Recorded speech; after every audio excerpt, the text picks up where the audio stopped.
Now remember, it's your first day of training, so listen to your teacher and no fighting. Play nice with the other kids, unless, of course, one of the other kids want to fight, then you have to kick the other kid's butt. 1v1 me, bitch! This mustn't register on an emotional level.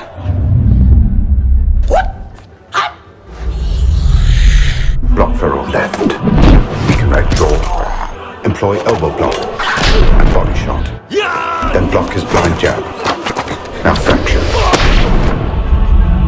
In summary, ears ringing, jaw fractured, 3 ribs cracked, 4 broken, diaphragm hemorrhaging. You bums obviously don't know me.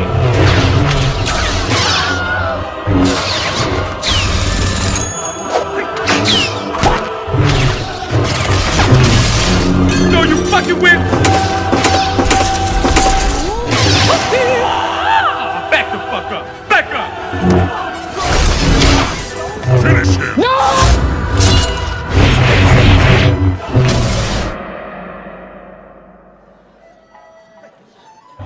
I mean, that doesn't really even seem possible if you think about it. Discombobulate.